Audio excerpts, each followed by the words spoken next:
Code of ethics कब करवाएंगे? बस इसके बाद अभी अगले सेशंस में कुछ दिनों में, पहले बाकी चीज़ों पे हाथ साफ करवा लेना, फिर कोड ऑफ एथिक्स पे भी आते हैं। अच्छा भाई, आपकी स्क्रीन पे फिर एक सवाल आ रहा है जिसकी रिक्वायरमेंट मैं सिर्फ रीड करूँगा, बाकी आप खुद देखेंगे। पहले लिखा हुआ identify and explain the audit issues arising from the, अच्छा audit issues here by means it can be a risk and it can be audit considerations कि आपने क्या करना होगा आगे। दूसरा, explain the audit procedure that you would perform in response to the proposed merger, जो ऊपर लिखा हुआ जो भी है। State the possible impacts on the audit report, सही है, आप इसको यूं भी हटा के ना इन रिस्पॉन्स तक रख दें, प्रपोज मर्जर को भी हटा दें, बस आपके लिए इतना काफ़ी है। तो कुल मिला के कितनी रिक्वायरमेंट हो गई भाई हमारी? 3। पहला वो कह रहा है कि भाई ऊपर की सिचुएशन को इवेल्युएट करें और देखें कौन कौन से आपको मसले मसाइल नज़र आते हैं। दूसरा वो कह रहा है कि भाई जो मसले मसाइल नज़र आ रहे हैं उस पर काम क्या करेंगे, और अगर आपको कोई रिपोर्टिंग इम्प्लीकेशन लगती है तो आप बता दें। अच्छा एक बात याद रखिएगा, जब रिपोर्टिंग इम्प्लीकेशन आती हैं तो अगर कुछ भी नहीं बताया हुआ कि उसने सही किया है गलत किया है, तो आप फिर दोनों पहलू लिखेंगे कि अगर सही कर लेगा तो क्या होगा और नहीं करेगा तो क्या होगा। Reporting implication does not necessarily mean के हम ऑडिट ओपिनियन की बात कर रहे हैं। इट मीन्स कि it can be EOM, it can be KAM, it can be material uncertainty whatsoever, वो आपने खुद सोचना है। चलें, तो ये मैं आपके सामने प्रेजेंट कर रहा हूँ, ये एक पेज पे आ भी चुका है और मैं ये पोस्ट भी कर देता हूँ। चलें, 20 मिनट।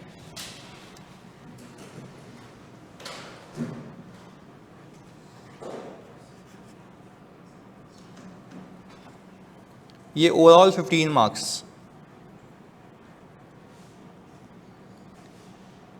5 इसके,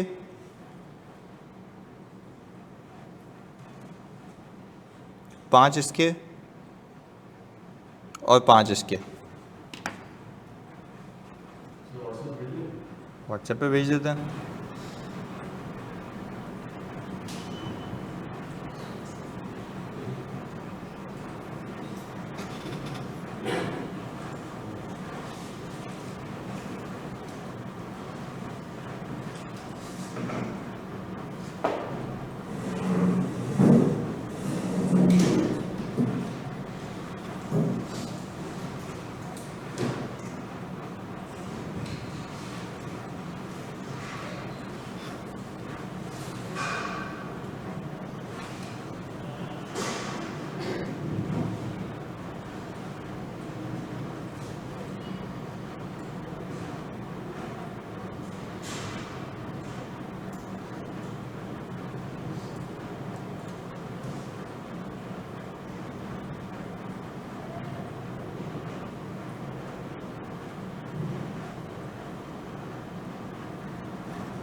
अबे असल क्या लिख रहा है, क्या पागल हो गया क्या?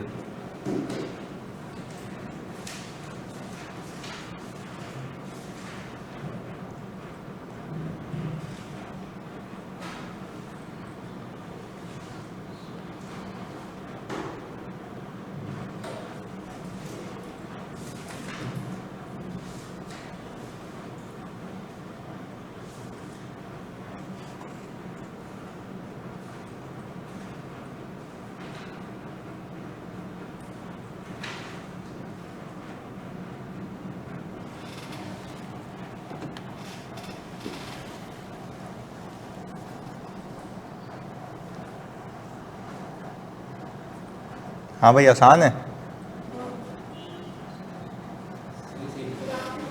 सीधा सीधा लिखा हुआ है सब, सीधा सीधा लिखा हुआ है, समझ नहीं आ रहा करो क्या इसका। तभी तो ये मेरा सवाल है।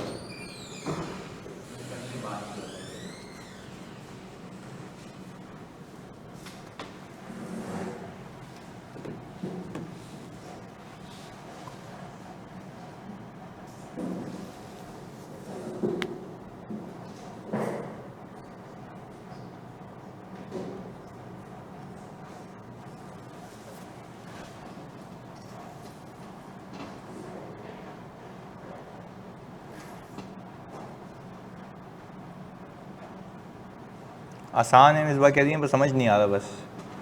एक खानदानी रिस्क दिख रहा है मुझे। 3 बजे बनाया है मैंने रात को ये। अभी फिर ऑफिस जाना है, आज फिर रात तक मीटिंग है। रिस्क कितने हैं? क्यों बताऊँ? दो तो मिल गए, बाकी सब मिल गया। अच्छा, लिख लिख पता लगेगा फिर।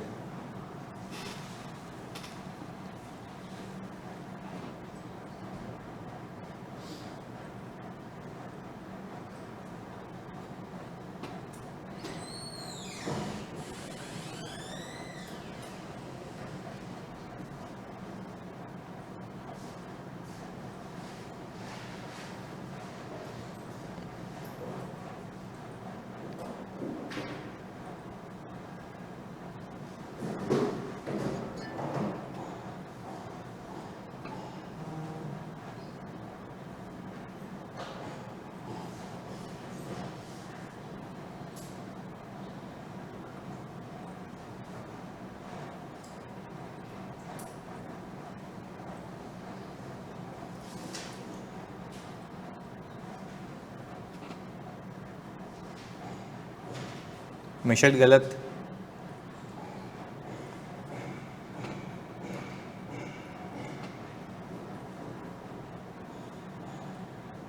रिदा गलत।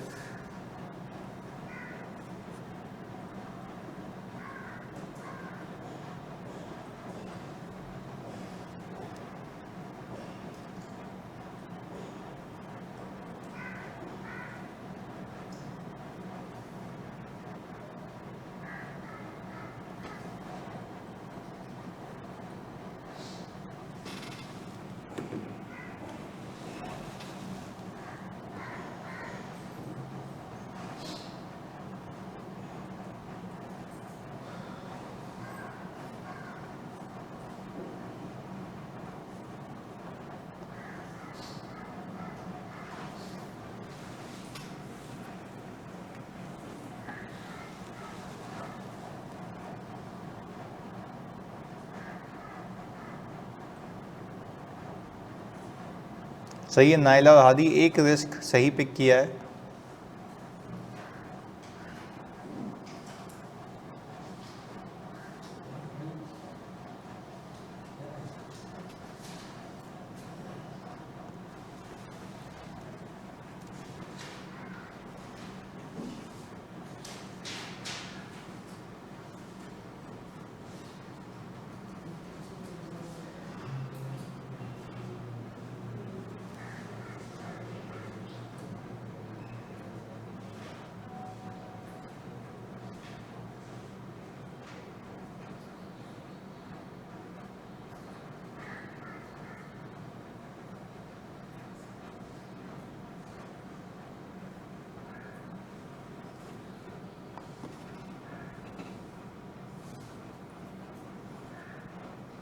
मुनीब गलत।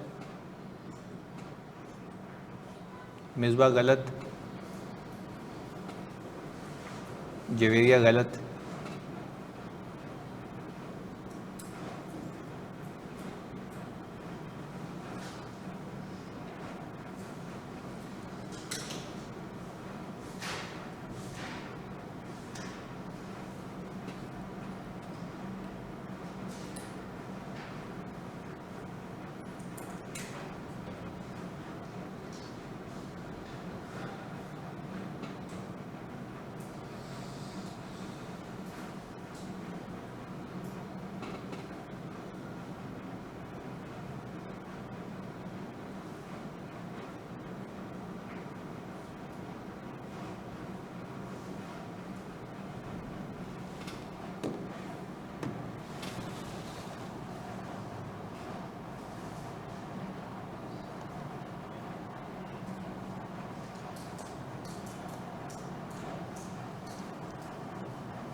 मेरा पहला बहुत बेसिक है और दूसरे का रीज़न आपने नहीं बताया। मिशेल गलत। मतलब इनहेरेंट रिस्क में देखूं तो मिशेल तुमने सही लिखा है।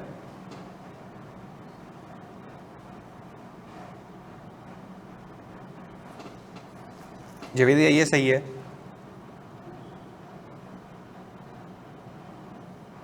रिदा गलत,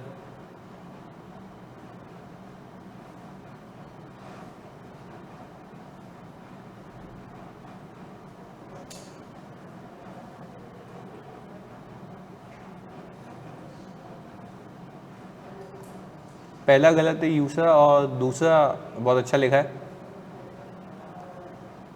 और तीसरा भी गलत है।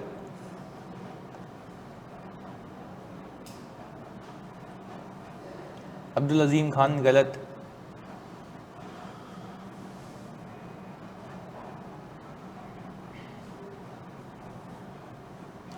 पहला गलत है अदीन, दूसरा सही लिखा हुआ है।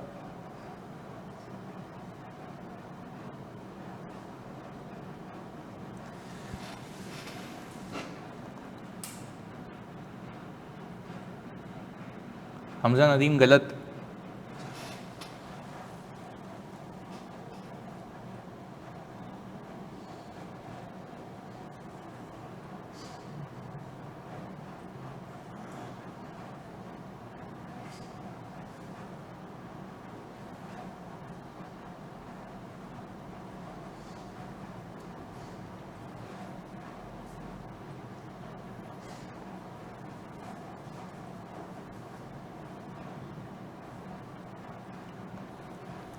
अस्मा आपने दिस सही पिक किया बट उसको जो है वो एक्सप्लेन गलत किया है, बहुत गलत एक्सप्लेन किया है अस्मा।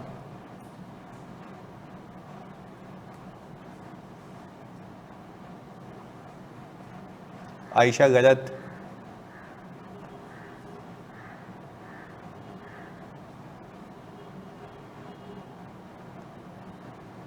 मिशेल पिक अप सही किया ये वाला रिस्क, बट आपने रीज़न बताना होता है ना। अच्छा वैसे बता दूँ उसमें भी मल्टीपल स्टैंडर्ड टेस्ट किए हैं मैंने, for your kind information, multiple.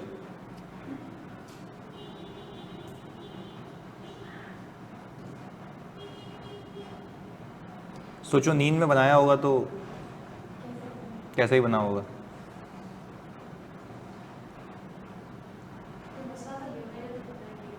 कोई मसला नहीं लग रहा आपको?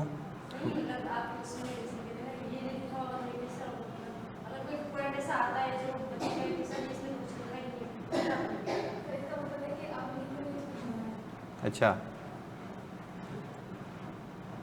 ये कहना चाह रही हैं।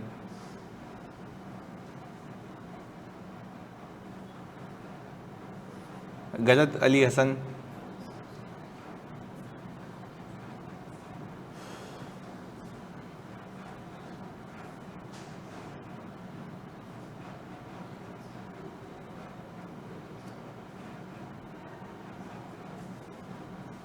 मोहम्मद अली गलत,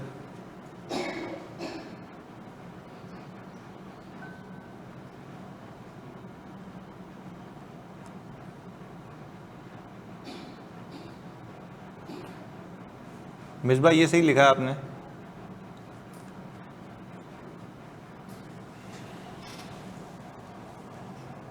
मिना गलत,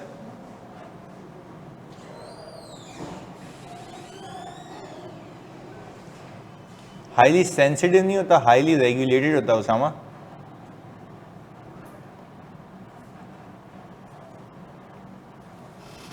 उसामा दूसरा गलत है और पहले में आपने जो एक्सप्लेनेशन दी है वो गलत है।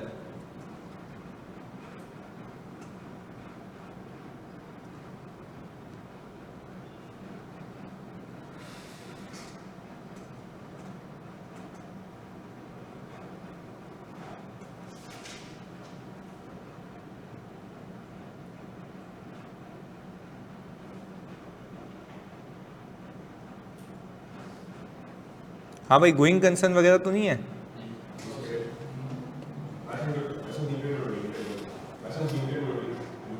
नहीं गोइंग कंसर्न का मसला है नहीं है।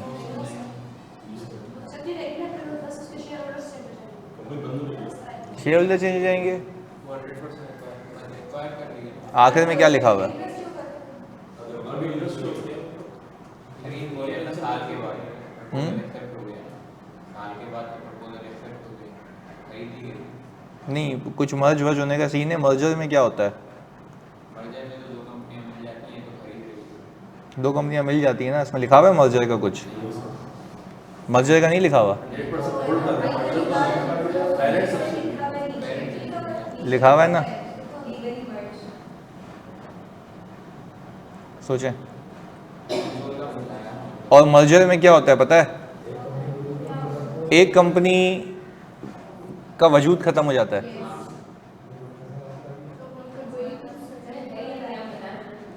मैं तो आपको सोचने का सलीका दे रहा हूँ।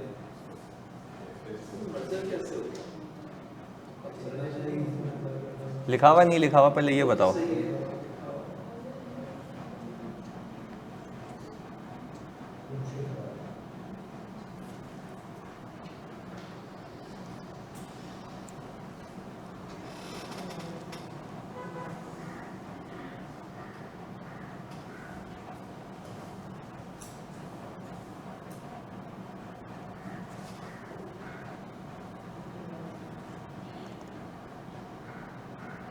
देखो लिखा हुआ तो है ना कि आयशा लिमिटेड खत्म हो जाएगी। हाँ भाई, यहाँ पे लिखा हुआ है ना कि express strong interest in acquiring 100% share of Ayesha limited. Cellu Limited operates in the same pharmaceutical industry and holds the same type of government license required for the business. The board has approved a proposal whereby Aisha Limited will legally be merged into। तो मतलब एक company का वजूद खत्म हो जाएगा। चलें,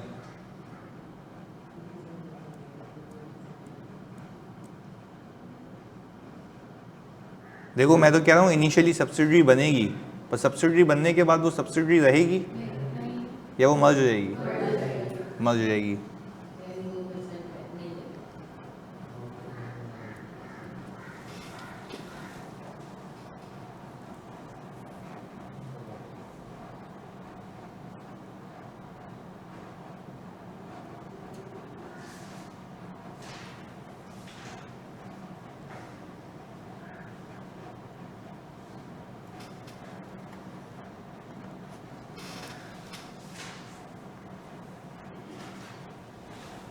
वैसे 20 मिनट हो चुके हैं।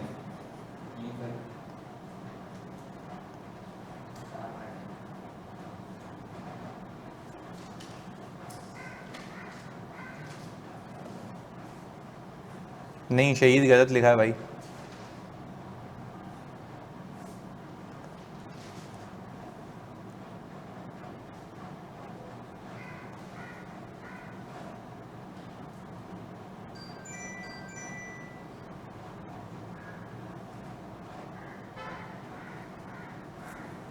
नहीं प्रियंका, ये क्या लिखा है?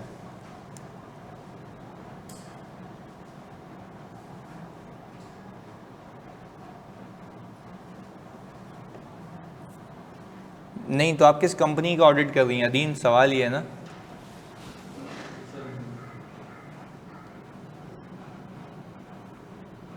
अच्छा, जो साइन तुमने पहला लिखा है वो चलो जेनरिक रिस्क के सही है, दूसरा गलत है।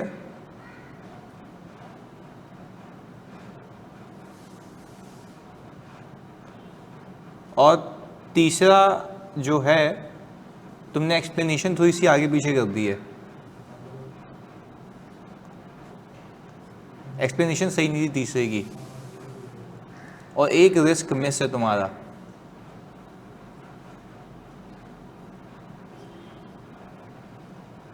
शहीद खान पहला वाला बिल्कुल फारिग।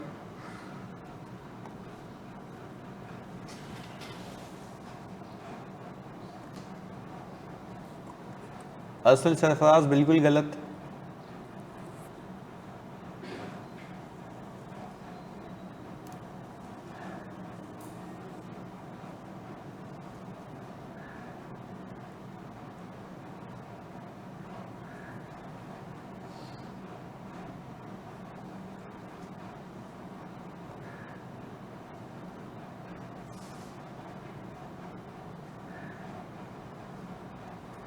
साइम भाई तुमने दूसरा, तीसरा और चौथा गलत लिखा हुआ है।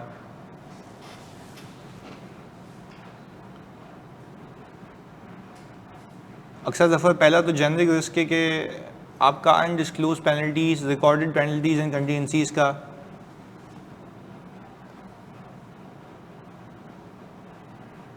बट हाउ, दूसरे वाले में हाउ कैसे करना है ये आपने नहीं बताया, और तीसरे वाले का आपने बड़ा जेनरिक लिखा है, इसमें कोई ऐसी इंडिकेशन नहीं है।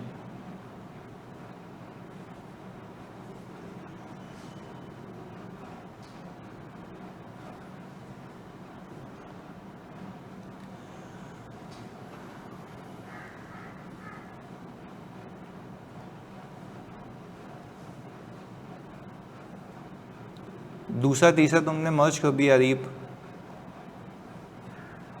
साइम बता दो दिया तुम्हें यार, समीउल्लाह बता दो दिया।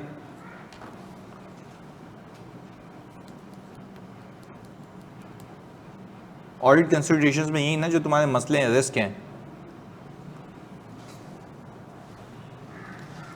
हाँ भाई डिस्कस करें।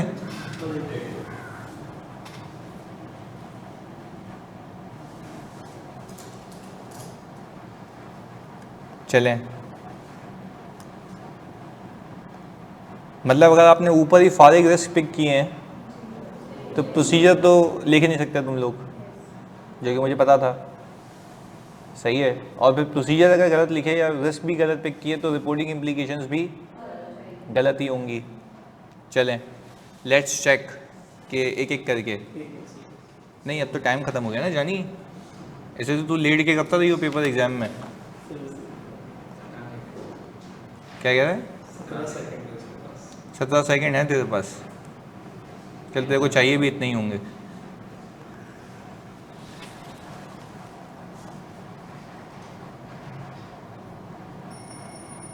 देखा हो गया ना। एक तो बाबू राव की घंटी लगाई हुई है तूने। नहीं सर वो डिफ़ॉल्ट पे आता है। अच्छा डिफ़ॉल्ट है, खुद ही सुनते ही लग जाते हैं 20 मिनट। नहीं वो मतलब रिंगटोन डिफ़ॉल्ट है। अच्छा रिंगटोन डिफ़ॉल्ट है, ओके। अच्छा भाई उदय भाई सुनाए ज़रा रिस्क आवाम को। अब सुनना है सबने, ऑनलाइन वाले बच्चों प्लीज़ ज़रा फोकस के साथ और जलील होना है। हाँ जी, risk of undisclosed contingency and penalty. ये तो फारिग रिस्क है कि अनडिस्क्लोज कंटीजेंसी पेनल्टी, ये तो हम जगह लिख देंगे ना कि सब ने लिख दिया ना ये कि since this company is operating in highly regulated environment there is a risk of undisclose contingencies and unrecorded penalties, under statement of penalties. चलो ये तो हो गया। दूसरा there is risk the disclosure related to acquisition by Sallu limited might not be given in the financial statement as this is non adjusting event as well as. अच्छा non adjusting event की बात ही नहीं करनी है क्योंकि ये तो हुआ ही ईयर एंड से पहले। नहीं प्रपोजल एक्सेप्ट तो बाद में हुआ है ना, पहले तो सिर्फ वैल्यूएशन हुई है ना। किसने कहा बाद में हुआ है? Board is approved after board meeting हैं? Subsequent meeting. भाई hello, during the audit while reviewing the minutes of the meeting of the board of directors on 20 November, you noted board approved a professional valuation. The valuation was carried out in connection with the acquisition. Further review of subsequent board minutes revealed that the Sallu Limited expressed strong interest in acquiring 100% shares of Aisha Limited. सही है, चलो खैर है तुमने लिख भी दिया आगे। ये पूरा था बस। हाँ बताओ। as well as because condition does not exist at year end then चलो अगर ईयर एंड से पहले भी होता तो एडजस्टिंग इवेंट हो जाता, कंसोलिडेशन बननी होती, कंसोलिडेशन बननी होती है। भाई चसी तू ऑडिट किसका कर रहा है? आयशा लिमिटेड का। तो कंसोलिडेशन तो वो करेगा ना भंगी जो एक्वायर कर रहा है। बावले बशीर क्या लिख रहा है? भाईजान जो भी कर रहा है ना ये इसके ऊपर कंसोलिडेशन की प्रोसीजर क्यों लिखेगा? तो आप हिमायती नहीं बने ना, पहले आप सुने वो क्या कह रहा है। आप भी रक्षा में चले गए, वो अच्छा खासा चला रहा रक्षा, तुमने बोला नहीं मैं भी धक्का लगाऊंगा, तो गलत रक्षे में हो ना दोनों, कहीं साइड में लगा के बैठ जाओ। हाँ जी, बस इसके बारे में लिखा है नॉन एडजस्टिंग है तो इसका और कोई रिस्क? बस फ्रॉड रिस्क है। कितने लोगों ने फ्रॉड रिस्क लिखा है? वैल्यूएशन तो बेटा आप फेयर वैल्यू पे थोड़ी ना रख रहे हो प्रॉपर्टीज अपनी। वैल्यूएशन तो सिर्फ इसलिए करवाना चाह रहे हो, देखना चाह रहे हो कि आपकी असल एसेट्स की वैल्यू क्या है। फ्रॉड रिस्क इससे रिलेटेड है क्योंकि आपके पास इंसेंटिव है। अगर आप आयजा अभी सिखाता हूं, आयजा 240 अगर रिवाइज करें तो उसमें ये लिखा हुआ है कि जब कंपनी इंटेंड करती है या तो लिस्टिंग के लिए या तो शेयर्स की सेल के लिए, तो आपके पास एक इंसेंटिव होता है कि आप अपने रिजल्ट्स को इन्फ्लेट करेंगे। ये आपके भाई ने वहां से लिंक किया था इसको। तो ये हो गया आपका फ्रॉड रिस्क। मैंने क्या कहा था कि मैं रिवाइज तो ऐसे ही कराऊंगा।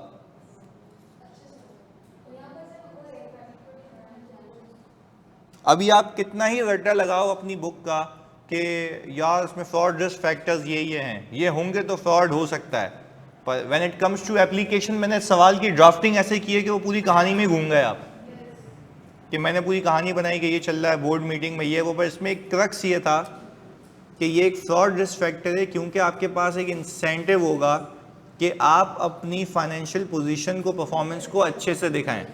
तो इसलिए आप ऑल टुगेदर अपनी रेवेन्यूज़ को इन्फ्लेट करेंगे और एक्सपेंसेस को डेफर करेंगे, ताकि आपके जो एसेट्स हैं, आपकी कंपनी है, उसके दाम अच्छे लगें। क्लैरिटी है? यहाँ पे बच्चे लिख रहे हैं कि सर जो वैल्यूअर है वो इंडिपेंडेंट नहीं होगा, उसकी कॉम्पिटेंस, कैपेबिलिटी एंड ऑब्जेक्टिविटी आप लिखो, पर वो सिर्फ एक हद तक के भाई आप बोलो सही है, मैं उस एक्सपर्ट की competence, capability and objectivity evaluate करूंगा, वो मैनेजमेंट एक्सपर्ट है, सब्सटेंटिव में कवर होगा ना, पर रिस्क नहीं है। सब्सटेंटिव में कर लेंगे आप, पर ये रिस्क नहीं है आपका, क्योंकि वो उसका है। और मैं सिर्फ आपको एक बात बता दूं, हम जब अपनी प्रॉपर्टी, प्लांट एंड इक्विपमेंट को फेयर वैल्यू मॉडल पे रख ही नहीं रहे, तो मेरे लिए कौन सा रिस्क है? वो तो अपने बेचने के लिए वैल्यूएशन करवा रहा है। पहले तो बात समझ आ रही है? और क्या आपको नहीं लगता कि जो खरीदेगा वो भी वैल्यूएशन कराएगा? वो तो उसकी अपनी होगी ना। अगर आप उस साइड से अकाउंटिंग कर रहे होते या उस साइड का ऑडिट कर रहे होते सल्लू लिमिटेड का, तो कहानी कुछ और ही होती। फिर आप बोलते कि यार ये देखना पड़ेगा हमें कि उसने जिस वैल्यू पे एक्वायर किया क्या वो वैल्यू सही है भी, क्योंकि ये कंपनी लिस्टेड नहीं है, प्राइवेट है, तो उसकी वैल्यूएशन करानी पड़ेगी। उसकी वैल्यूएशन ऐसे होती है इन कंपनीज की, क्योंकि हम करते रहते हैं फर्म में, इस कंपनी के तमाम फ्यूचर कैश फ्लोज की प्रेजेंट वैल्यू कि ये कंपनी मुझे फ्यूचर में कितना कमा के दे सकती है, मैक्सिमम मैं वही प्राइस दूंगा ना। तो ये वो हालात वाकयात होते हैं। हाँ, तो लिस्टेड हो तो बेटा पे हमसे बड़ा बेवकूफ़ कोई नहीं है, पे वैल्यूएशन कराएगा, शेयर प्राइस दिख रही होती है, सही है ना जी? हाँ, लिखा हुआ है इसमें, शायद रीड कर लेना एक बार आराम से। कौन सा?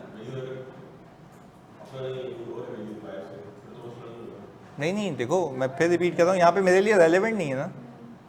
मैं कहना क्या चाह रहा हूँ, मैं कह रहा हूँ कि भाई मैं अपने एसेट्स को, पीपी को फेयर वैल्यू पे तो नहीं रख रहा ना। तो मैं तो घुमाया इसलिए कि आप लोग उसी तरफ निकल जाएं, काम की बातें भूल जाएं। जी,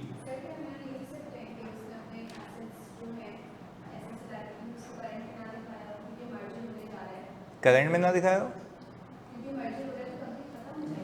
अच्छा पहले ये बताओ, ये फ्रॉड जो समझ आया?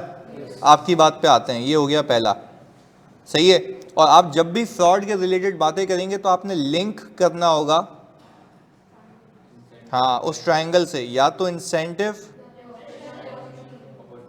या प्रेशर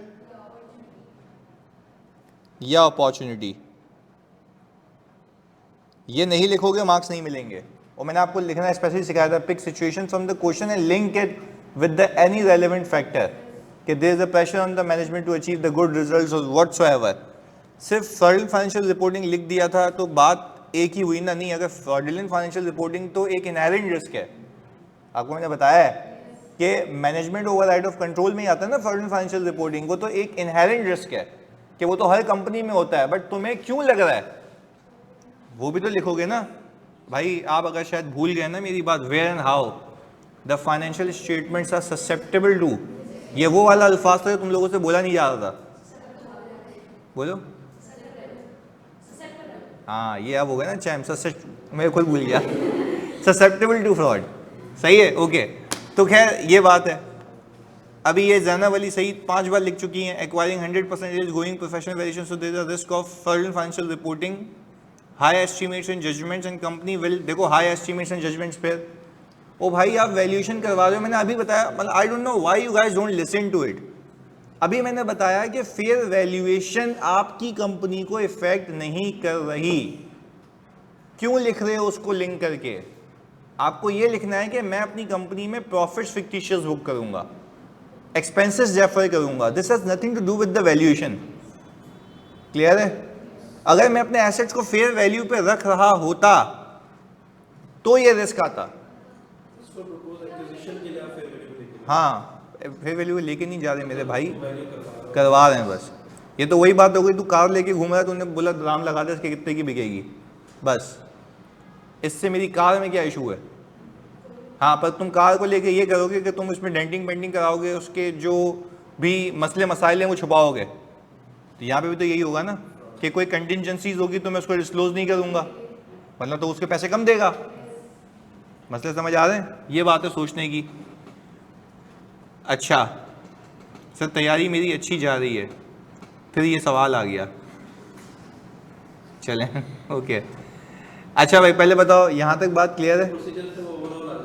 नहीं, ओवरऑल प्रोसीजर आएगा, ओवरऑल जो आपके रिस्पॉन्सेज होते हैं टू फ्रॉड, कि एक्सपीरियंस टीम मेंबर लगाओगे, एलिमेंट ऑफ अनप्रेडिक्टेबिलिटी, क्योंकि आपको स्पेसिफिक जगह नहीं पता ना। अच्छा, जेई टेस्टिंग लिखेंगे? अबे हाँ हाँ, जेई टेस्टिंग लिखेंगे इसमें। जेई टेस्टिंग तो होती ही ओवरऑल रिस्क के लिए भाईजान।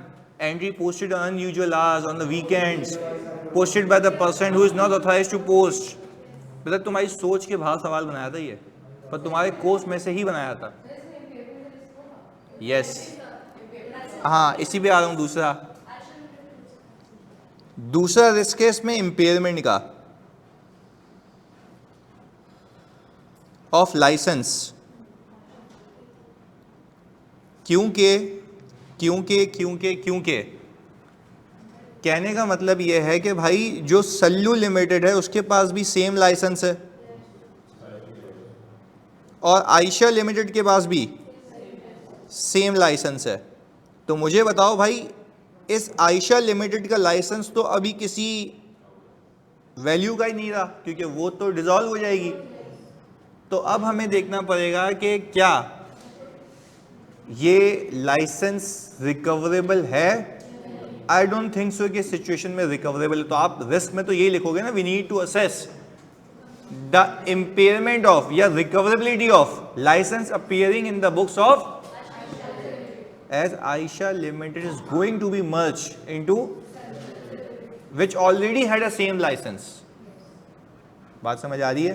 तो पहले बताओ कितने लोगों ने, अच्छा लाइसेंस सेल नहीं हो जाएगा, आपको क्या लगता है लाइसेंस सेल हो सकता है? चलो सेल हो भी सके तो आपकी रिकवरेबल अमाउंट क्या होती है? वैल्यू इन यूज और fair value less cost to sell whichever is. तो आप उसी की तो असेसमेंट करोगे। नहीं आई बात समझ? कि इस कंपनी में एज इज व्हेन कंडीशन में रिपोर्टिंग डेट पे ये लाइसेंस मुझे कितने कमा के दे सकता है और कितने का बिक सकता है। मुझे लगता है कि कमा के तो दे नहीं सकता, तो value in use is 0। Fair value need to determine whether you can sell it और इफ गवर्नमेंट इम्पोज कंडीशंस या bans to transfer the license then you can not sell it, its value is 0, that means that's over. तो वो recoverable amount लिख दोगी ना आप। अच्छा कितने लोगों ने ये पिक नहीं किया था? लाइसेंस वाला नहीं पिक किया था? किया था। लिखा कैसा था ये बताओ? हाँ, तो यही तो बात है पेपर में, यही तो बात है पेपर में कि सोचने में ही तो टाइम निकल गया। अब देखो ये ड्राफ्टिंग होती है सवाल की कि जो तुम्हें मतलब अगर मैं सीधे सीधे तुम्हें रेस्ट दे दूंगा तो तुम तो आराम से पिक कर लोगे। कंफ्यूजन क्या है भाई? बोल, जोर से बोल ताकि सबको सुनाई दे। सब्सिक्वेंट बोर्ड मेंबर मुझे पता चला कि उसने अपना एक्सप्रेस कर दिया कि मैं इसको अपार करना चाहता हूं। हाँ, और बोर्ड ने फिर अप्रूव किया, लेकिन आफ्टर द ईयर नहीं पता आप चलिए। तो ईयर एंड पेमेंट किस बात की? भाईजान मैं ये कह रहा हूँ कि यहाँ पे ईयर एंड के बाद नहीं है, subsequent to the year end लिखा हुआ है यहाँ पे। Further review subsequent board minutes, तो subsequent to the year end लिखा हुआ है। सवाल मेरा ये है, सवाल एक प्रश्न है ना, खत्म हो गई ना बात। मतलब ये सारी कहानी कब हो रही है? ईयर एंड से पहले हो रही है। नहीं है तो कल किसी ने भी, तूने भी सवाल किया था, ये किसने किया था? बोर्ड मीटिंग तो कभी भी हो सकती है, आपसे पूछ के करेंगे। बोर्ड ऑफ डायरेक्टर्स को मिलना नहीं भाई, खिजरा से पूछते हैं कि बोर्ड मिले या ना मिले। हाँ नहीं, सब्सिक्वेंट बोर्ड मिनट्स का क्या मतलब है? अच्छा तो मिनट्स उसी वक्त बन जाते, तुम्हारी काउंटर करता हूँ, मिनट्स उसी वक्त बन जाते हैं। तू बोर्ड में बोर्ड मेंबर्स बातें कर रहे हैं, बंदा लिख रहा है यूं मुंह पे मारेगा, ये ले मिनट्स या 7 दिन होते हैं, खत्म। मैं कह रहा हूं यहां पे subsequent to the year end की कहानी नहीं है। Don't try to put your answer changing the question. Clear है? कॉन्सेप्चुअली पूछ रहे हो, हाँ अगर ये ईयर एंड के बाद हुआ होता तो फिर कंडीशन एग्जिस्ट नहीं कर रही होती। एग्रीड? हाँ, इम्पेयरमेंट की कंडीशन एग्जिस्ट नहीं करती ना, क्योंकि ईयर एंड के ऊपर तो लाइसेंस वायबल था। ये डिसीजन ईयर एंड के बाद हुआ है तो मैं एक्सेप्ट करता हूं ना, logically you are right, but in this scenario you are not right. Clear है? ओके। क्या फ्रॉड रिस्क तो तब भी आता ना, वैल्यूएशन फिर वैल्यूएशन डाल दी। ओ भाई बेचने की नीयत पहले हुई हुई है, बेचने की नीयत पहले हुई हुई है ना, तो वैल्यूएशन कभी भी हो, बेचने की इंटेंशन है ना, एक फ्रॉड रिस्क फैक्टर है। मैंने आपको क्या कहा था, आप हालात वाकयात के लिए अवेयर रहेंगे जो आपको सोचने पे मजबूर करेंगे कि यहाँ पे फ्रॉड हो सकता है, पर यहाँ पे किसी एक जगह पे हो सकता है। ये एफएस लेवल का रिस्क है, तो आपने प्रोसीजर भी एफएस लेवल की करना है। मुझे लगता है बहुत जूनियर टीम लेके जाओगे, एक्सपीरियंस। अच्छा, आप इनकॉर्पोरेट करेंगे element of unpredictability in the nature, timing and extent of audit procedures. आप ऐसे प्रोसीजर करोगे कि उसके बाप ने भी नहीं सोचे होंगे कि ये पता नहीं कैसे ऑडिट कर रहा है।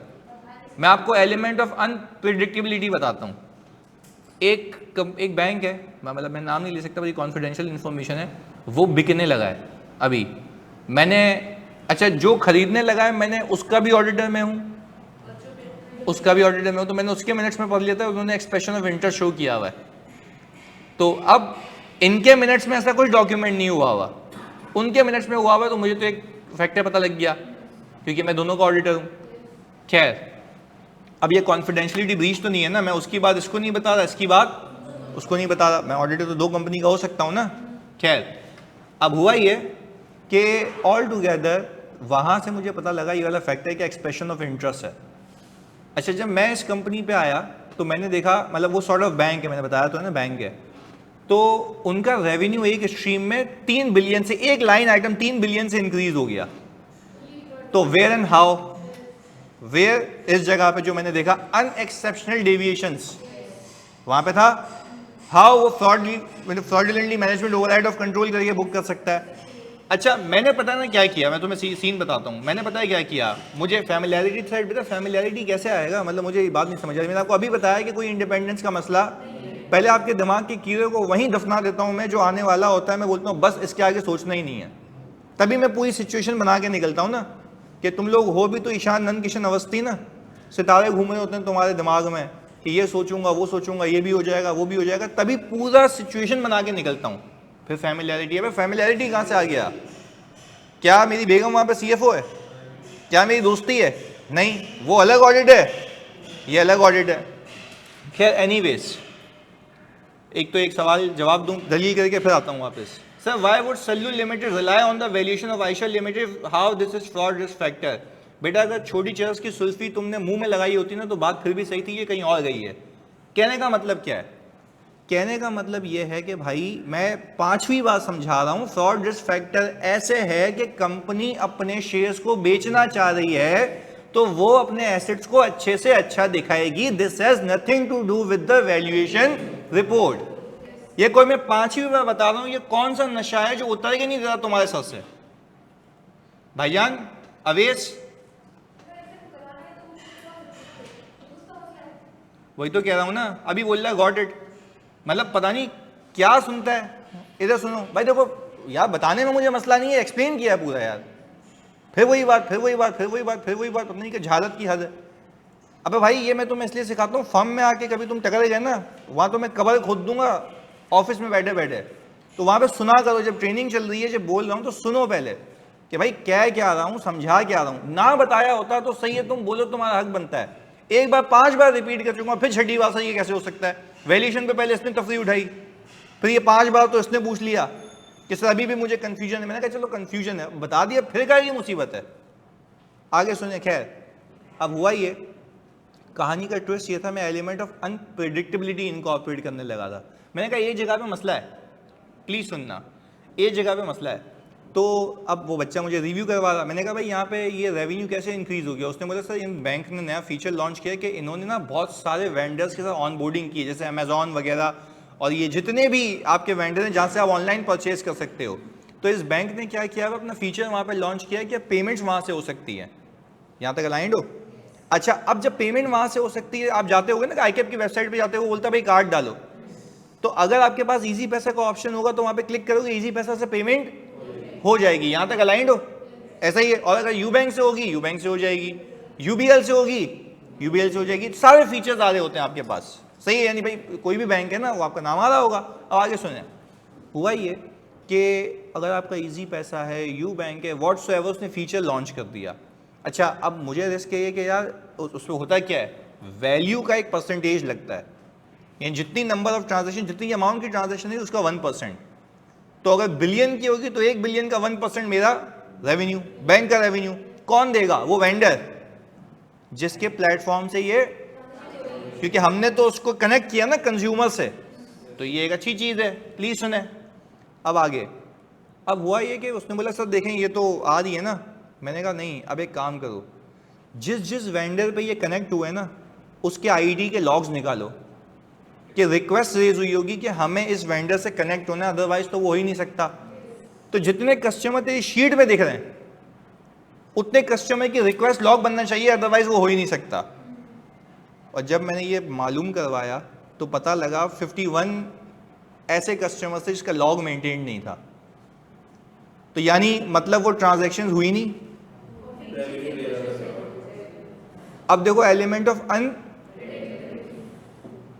मैं डायरेक्ट वहां, जो मुझे प्रोसेस पता था ना कि भाई कैसे हो सकता है। भाई मुझे एक बात बताओ, अगर मुझे आईकैप की वेबसाइट के ऊपर, एक एग्जांपल दे रहा हूँ, आईकैप की वेबसाइट के ऊपर अगर मैंने नया बैंक खोला और मैं आईकैप की वेबसाइट के ऊपर अपना एक पेमेंट फीचर लॉन्च करना चाह रहा हूँ, तो इंटीग्रेशन के लिए कोई तो आईडी का लॉग होगा ना।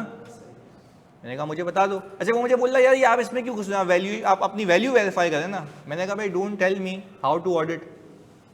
मेरा फ्रॉड रिस्क फैक्टर था, पकड़ा गया। इसको हम कहते हैं एलिमेंट ऑफ अनप्रेडिक्टेबिलिटी। ऐसे प्रोसीजर्स को लॉन्च करना जो उसके ज़हन गुमान में भी ना हो। अब नॉर्मल बंदा क्या होता, वो सैंपल उठाता, देखता वैल्यू ये आ रही है, मल्टीप्लाई करता, आंसर। हम इससे बियॉन्ड गए, हमने बोला तो कनेक्टिविटी दिखा दे। अच्छा, अगर कनेक्टिविटी के लॉग्स होते तो मुझे एक बात बताओ, मुझे कोई मसला होता है, मेरा रिस्क कम हो जाता, रिस्क कम हो जाता, क्योंकि मैंने एलिमेंट ऑफ अनप्रेडिक्टेबिलिटी इनकॉर्पोरेट किया। मुझे वाकई ये पता लग गया कि वाकई में ये ट्रांजैक्शन अकर हुई है। क्योंकि देखो यहाँ पे कोई मैनुअल इनवॉइस तो है ही नहीं ना, सब ऑटोमेटेड है। तो मैं आईडी कंट्रोल ही चेक करूंगा ना कि क्या उसका लॉग बना था, और फिर मैक्सिमम मैं क्या कर सकता हूँ, उसकी अकाउंट स्टेटमेंट जाके देख लूँ कि उतनी ट्रांजैक्शन उस वाले अकाउंट से हुई है या नहीं हुई है। That's it. तो ये तरीका था जी। तो बेटा यही तो पकड़ा ना, 51 की नहीं थी तो उसका इम्पैक्ट पता है कितना था, 60 बिलियन का। सिर्फ 50 की नहीं थी। अब 50 वेंडर्स पे 60 बिलियन की ट्रांजैक्शन हुई थी, और 60 बिलियन का 1% निकाल ले कितना बनता है, 0.600 मिलियन। तो 600 मिलियन से तेरा रेवेन्यू क्या है, कम अमाउंट है, ज्यादा है, खत्म हो गई बात।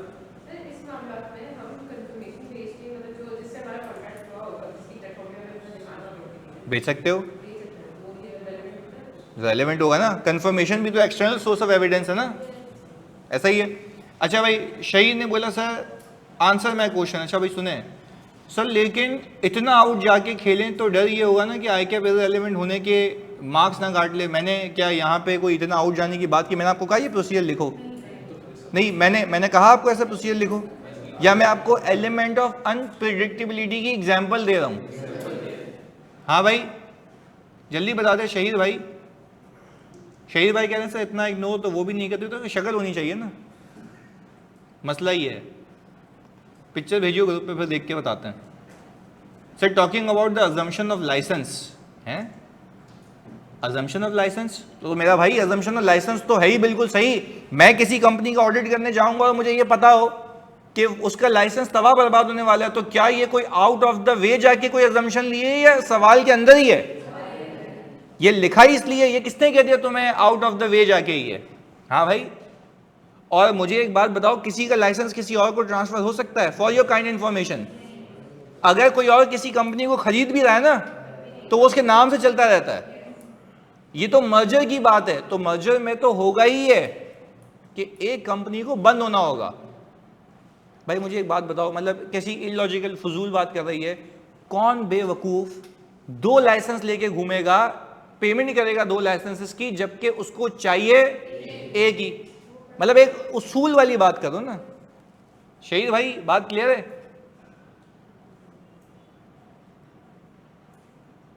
सही है, बोल रहा है it mean there are rights of doing a business which can be sold. मैं अगेन कह रहा हूं, can you sell it without the government permission? तो अब भाई आप अगर ऐसी कंपनी का ऑडिट करने जाओ, मैं अभी वैसे बता देता हूं, अभी आपको पता है ना PDCL ने टेलीनॉर को एक्वायर किया है, तो PDCL का ऑडिटर भी मैं हूं, टेलीनॉर का भी मैं हूं, यूफोन का भी, यूबैंक का भी मुझे पता है। अब PDCL के पास एक लॉन्ग डिस्टेंस इंटरचेंज का लाइसेंस है, LDI, जो बाहर से कॉल्स यहाँ पे ट्रांसफर करता है, टेलीनॉर के पास भी है। नहीं तो वो मुझे बताओ, उसका लाइसेंस वैलिड रहेगा? अब क्यों नहीं? तो लाइसेंस तो है, PD ने दिया हुआ है। नहीं तो मुझे बताओ ना, क्या फजूल बात है कि मैं उसके लाइसेंस के पैसे भी भरता रहूं? जरूरत तो एक ही है। अच्छा मैं ये बोलूं नहीं, कुछ कॉल्स में टेलीनॉर पे उतारूंगा, कुछ यहाँ उतारूंगा, ये एक ही साथ आ जाए, दैट्स इट। तो ये लॉजिक है। तो हमने तो यही सोचा ना इस ऑडिट के अंदर सीधा सीधा कि भाई ये तो रिस्क ऑफ इम्पेयरमेंट है। बात समझ आ रही है? This is how you think about it. ये सवाल मैंने बनाया भी वहीं सीधा, ये सिचुएशन आई थी, मैंने कहा उसको यार तुम्हारे सवाल में कैसे डालें, थोड़ा सा टेलीकॉम से हट के, तो हमने फार्मा पे बना दिया। वो क्लियर है? ओके अब क्लियर हो गया, चलें जी इसको। अच्छा भाई, इसका फ्यूचर कैश फ्लो भी होता है ना सर? हैं, फ्यूचर कैश फ्लो भी होता है ना सर? भाई मैंने अभी आपको, मैं फिर कह रहा हूँ, ये कौन सी चर्च की सुल्फियाँ लगाते हो सुबह सुबह? मैं तो सोया ही नहीं हूँ सही तरीके से, तुम लोग तो फिर नींद पूरी करके आए हो। अज्यूम कर रहा हूँ, सही है, अज्यूम कर रहा हूँ, ये है नहीं? अच्छा हमारी तो सही है। चलें, पता नहीं क्या कह रहा है कि इसका तो फ्यूचर कैश फ्लो भी होता है ना सर, तो कैसे लाइसेंस का अलग इम्पेयरमेंट होगा? अबे वो पठान क्या कह रहा है, समझ ही नहीं आ रहा। बोल रहा उबला हुआ अंडा मांग रहा है मतलब। अरे भाई मुझे ये समझ नहीं आ रही है क्या बोलना चाह रहा है। अभी मैंने एक्सप्लेन किया। भाई मुझे बताओ कि उस लाइसेंस के बगैर क्या आप कैश फ्लो जनरेट कर सकते हो? तो दैट मीन्स के आपके पूरे बिजनेस की रिकवरेबिलिटी डिपेंड करेगी कि लाइसेंस की अमाउंट रिकवरेबल है या नहीं है। इस बात पे अलाइंड हो? मैं ये कह रहा हूं अब जब आप वो यूज नहीं करेंगे तो वैल्यू इन यूज तो जीरो है, अब उसके बेचने के लिए देखना पड़ेगा। तो क्या मेरा इम्पेयरमेंट का रिस्क अपनी जगह जायज है? खत्म हो गई बात। तो हम तो रिस्क की बात कर रहे हैं ना। वो कह रहे हैं सर KPK को बीच में नहीं लाया। मैंने कब लाया? मैं KPK को कुछ बोला? हाँ जी, अब KPK वाले खुद नहीं आते यहाँ पे, बोलते ही नहीं है कुछ। वो सही हो गया मेरे ख्याल से, KPK वाला बच्चा सही है, वो कहता है कि आप मामलात सही हैं। मतलब वो भी एक अजीब फिल्म थी कि सर मैं KPK से हूँ तो मुझे स्लो समझ आता है। पूरे ज़िले को एक साथ उसने बदनाम किया। सर बोलते हैं KPK वाले, ज़ैनब कह रही हैं आप भी KPK से ज़ैनब? ओके, तो आई अपोलोजाइज, क्योंकि वो बहन है ना, उसको ऐसे नहीं बोल सकते। तो खैर प्रोविंस को पूरे। अच्छा भाई, ऑडिट रिस्क, ऑडिट इशू। हाँ भाई देखो, ऑडिट रिस्क एक ऑडिट इशू भी है ना, कि आपको इश्यूज क्या क्या आएंगे, आपकी रिपोर्टिंग इम्प्लीकेशंस क्या होंगी। तो मैंने देखो अलग अलग नाम से इवेल्युएट किया। इवेल्युएशन में अकाउंटिंग इश्यूज भी आते हैं, ऑडिट इश्यूज भी आते हैं, रिस्क भी आता है। तो हमने अलग अलग रिक्वायरमेंट्स देखी ना। इवेल्युएशन का मतलब है सिचुएशन को देखो, जो मसले नजर आ रहे हैं लिख दो, सिंपल, और फिर देखो आगे उसकी रिक्वायरमेंट क्या है। हाँ नहीं, आप सिंपल लिखो ना अपने आप को कवर करने के लिए, we will assess the recoverable amount of the license, खत्म। By looking at the projections, if projections are viable, अगर तो हम देख रहे हैं सही है। देखो हमें इसमें ये नहीं पता ना मर्ज कौन सी तारीख तक हो जाएगा, सही है। तो या तो हम बोलेंगे या तो फिर विल कॉस्ट टू सेल, दोनों की बातें लिखेंगे आप, सही है। फिक्टिशियस फाइनेंशियल परफॉर्मेंस पर लाइसेंस की इम्पेयरमेंट, दोनों लिख लिए ना हमने। अच्छा मुझे बताओ गोइंग कंसर्न का मसला है? नहीं है। बताता हूँ क्यों। नहीं तो आपको पहले मैंने सोचने पे मजबूर किया ना कि पहले वहाँ से लिंक भी करना, उस पर लिखना पड़ेगा। गोइंग कंसर्न का मसला नहीं है, क्योंकि ये कंपनी के ऑपरेशंस बंद नहीं होंगे। गोइंग कंसर्न की डेफिनेशन क्या है? When the company does not have any realistic alternative to do so. मेरे ऑपरेशंस बंद नहीं हो रहे, मर्ज हो रहे हैं। देखो लीगल एंटिटी का वजूद तो खत्म हो जाएगा, ऑपरेशंस तो चलते रहेंगे ना। तो अगर आप अपने फाइनेंशियल्स में ये लिख दो कि company is not a going concern, तो इसका मतलब ये है कि कंपनी आगे सर्वाइव। ये देखो उसमें 2-3 चीज लिखी हुई है ना, company does not have any alternative realistic to do so. और एक और बात है, कौन बताएगा? अबे गोइंग कंसर्न की 2 बातें हैं ना, नहीं याद? चलो मैं खुद बताता हूँ। Company does not have any alternative related to do so, और company either intends to liquidate, company खुद बंद करना चाहिए। दोनों में से कोई बात है? तो मैं फिर यही कह रहा हूँ ना, आप कंपनी के वजूद की तो बात अपनी है, पर मैं ये कह रहा हूँ कि कंपनी का नाम खत्म हो रहा है, कंपनी के ऑपरेशंस खत्म नहीं हो रहे। तो किसी शेयर होल्डर को ये कहते हैं company is not a going concern, तो आपको फिर अकाउंट्स इसके ऑल्टरनेटिव बेसिस पे बनाने पड़ेंगे, एनआरबी बेसिस पे। तो क्या वो कंपनी बिकेगी, डिसॉल्व होगी? सवाल है। नहीं, कंपनी बिकेगी मतलब उसके एसेट्स बेच के लोगों को पैसे दिए जाएंगे, या वो कंटिन्यूटी में चलती रहेगी?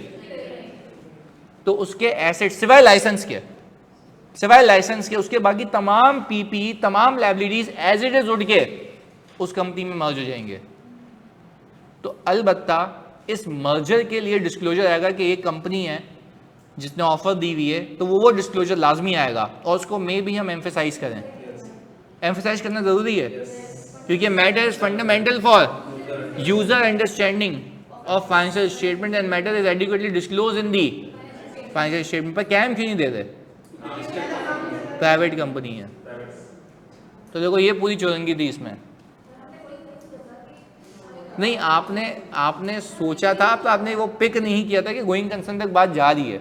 आपने इसको कंक्लूड करना था कि गोइंग कंसर्न का इशू नहीं है, क्योंकि इसके एसेट्स लिक्विडेट नहीं होंगे, यानी बिक के रियलाइज नहीं होगा कैश, ऐसे ही एज इट इज ऑपरेशन उड़ के आगे चले जाएंगे।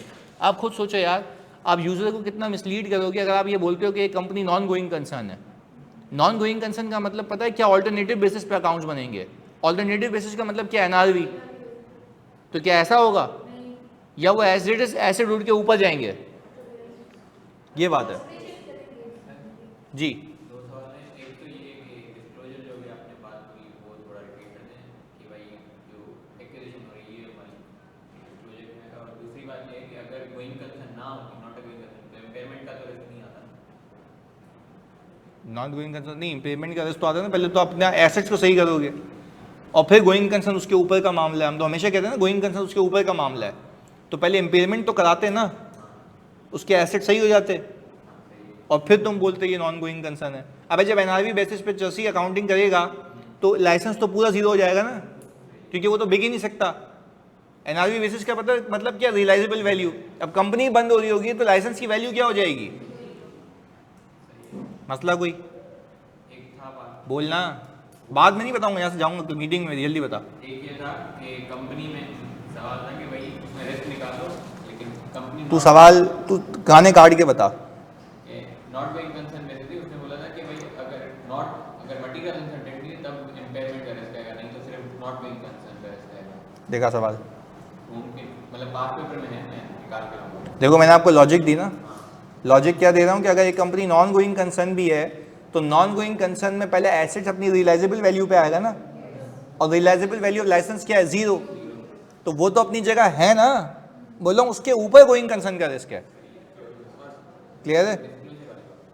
डिस्क्लोजर वाली बात मैं 5वीं बार बता देता हूँ भाई।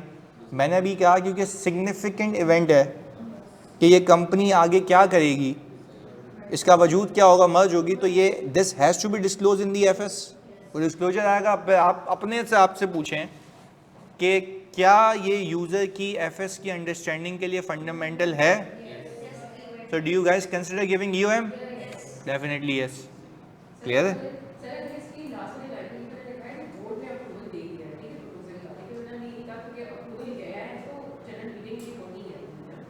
नहीं तो बोर्ड ने अप्रूवल दे दिया, इन प्रिंसिपल अप्रूवल तो हो चुका है ना, सारे डिसीजन कौन लेता है? बोर्ड, और फिर उसके ऊपर एजीएम करेगा। तो सवाल सुन लेना, क्या गोइंग कंसर्न असेसमेंट अगले 12 महीने की होती है? एजीएम तो बाद में ही होती है, अगर क्या मतलब एजीएम तो होती ही बाद में, एजीएम तो होती ही बाद में ना। आप आज ये कह रहे हो कि बोर्ड ऑफ डायरेक्टर्स की पावर्स हैं कि वो डिसाइड कर रहा है, सही है। अल्टीमेट अप्रूवल किसके पास जाएगा? शेयर होल्डर्स के पास, सही है। अच्छा, ईओएम रिपीट प्लीज भाई। अगर एक चीज़ एफएस में डिस्क्लोज है और वो यूज़र की एफएस की अंडरस्टैंडिंग ऑफ के लिए फाइनेंशियल फंडामेंटल है, तो आप क्या करेंगे? एम्फेसाइज करवा देंगे, उसको डिस्क्लोज करा देंगे। यहाँ तक अलाइनमेंट है हमारी, यही हम कह रहे हैं। क्लियर है? ओके। अच्छा भाई, सर हो सकता है किसी स्पेसिफिक प्रोडक्ट के लिए लाइसेंस लिया हो तब लाइसेंस सेल होगा ना? भाई हो सकता है, या इसमें कुछ ऐसा लिखा हुआ है या पूरी कंपनी का लाइसेंस है? दैट्स इट, इतनी सी बात हो रही है। क्लियर है? पक्का? ओके, तो पहले बताओ रिस्क समझ आते हैं। अच्छा, एक और सवाल आ गया मार्केट में, there is a risk that Ayesha limited non current asset might not be converted into lower of cost NRV because company is going to sell. अबे क्या लिख रहा है यार, ये क्यों होगा रिस्क? अभी तो बताया यार, company is a going concern NRV पे नहीं बनेंगे, ये क्यों लिख रहे हो? हाँ भाई, ये क्यों लिख रहे हो भाई? अभी तो बताया मैंने। अच्छा, वैसे यूसर कह रही है सर ये तो आपने सवाल ऐसा इतना छोटा सा सवाल लग रहा है, बस उसमें गेम पूरी है, ठीक ना? अच्छा, अब जब आपको रिस्क सही मिल गए तो क्या प्रोसीजर हो जाएंगे? अच्छा, और प्रोसीजर के अंदर वैसे जो फ्रॉड वाला हमने वैसे ही डिस्कस कर लिया कि वो सारे जो आपके ओवरऑल प्रोसीजर्स हैं, overall responses, experience team, element of unpredictability, high supervision, highly sceptical होना, वो सारी चीज़ें आएंगी। जेई टेस्टिंग की कुछ बातें लिख दोगे। इसके अलावा इम्पेयरमेंट ऑफ लाइसेंस के लिए क्या करेंगे? फेयर वैल्यू ऑब्टेन कर लोगे। अब यहाँ काम आएगा फेयर वैल्यू, नहीं यही बात समझ? हाँ, ये fair value of assets or liabilities नहीं, fair value of license, whether it is saleable in the market or not. You can inspect the licensing agreement, whether it is allowed to be sale to any other person or not. ये relevant procedures हैं। Clear है? बात समझ आ रही है? हाँ जी, online वालों जल्दी बताओ, क्लियरिटी है? वो कह रहा है सर 1 नंबर आया 15 में से। हाँ जी। अच्छा, रिपोर्ट तो बड़ा सिंपल है इसका, दोनों बातें कि अगर मैनेजमेंट, वैसे कह रहा हूँ, अगर मैनेजमेंट जो है इम्पेयरमेंट रिकॉर्ड कर लेती है, अगर इम्पेयरमेंट है, सही है, और डिस्क्लोज कर लेती है जो डिस्क्लोजर है, तो हम सिर्फ एम्फेसाइज करेंगे, हम अपनी रिपोर्ट को मॉडिफाई नहीं करेंगे। और अगर ये कह रही है 1 नंबर आया हाईली रेगुलेटेड इन्वायरमेंट वाले का, सही है। पहले बताओ रिपोर्ट में अच्छा सही मज़ा आया कि सिचुएशन थी, दोनों ही ना करे, तो वही तो कह रहा हूँ, सिंपल जबान में कह रहा हूँ ना। अच्छा, और अब आप कहो कि भाई अगर इम्पेयरमेंट ना करे और डिस्क्लोजर ना दे तो फिर डिपेंड करता है परवेजिवनेस ऑफ द मैटर पे, क्योंकि गोइंग कंसर्न का मसला तो है नहीं। तो आप फिर कहेंगे कि भाई क्योंकि ये इम्पेयरमेंट मतलब नहीं कर रहा और डिस्क्लोजर भी नहीं दे रहा, तो फिर depending upon the pervasiveness of the matter हम या तो क्वालिफाइड ओपिनियन देंगे या एडवाइस देंगे। If matter is material only, qualified, material plus pervasive, तो एडवाइस। अच्छा, इस केस में ईओएम आएगा? अबे उसने डिस्क्लोज ही नहीं किया। अच्छा, यहाँ पे ये कौन है? 1 मिनट, नायला कह रही है अभी कोई और होता तो फिर हम, नायला कह रही है कि सर अदर मैटर आएगा। नहीं, वैसे आपने क्यों अपॉइंटेड वर्ड आ रहा है, बता दो। यस, सही, अदर मैटर, क्योंकि यू हैव रिसेंटली, तो अदर मैटर आएगा। बिल्कुल सही पिक, सही जी। अच्छा, मैं वैसे उसको डांटने वाला था, मैंने खुद नहीं देखा कि ऊपर लिखा हुआ है। Sorry Naila, you are right. इधर चलें, तो पहले बताओ बात समझ आती है, क्लैरिटी है? तो देखो ये, अच्छा अब मुझे बताओ क्या सोल्यूशन जानी दे रहा हूँ ना, देख लियो इधर, वैसे भेज रहा हूँ मैं सोल्यूशन, कोई मसला नहीं है। अच्छा, मुझे एक बात बताओ, अगली क्लास में हम क्या ऐसा सवाल कर लें जिसमें रिपोर्ट में गलतियाँ निकालनी हो?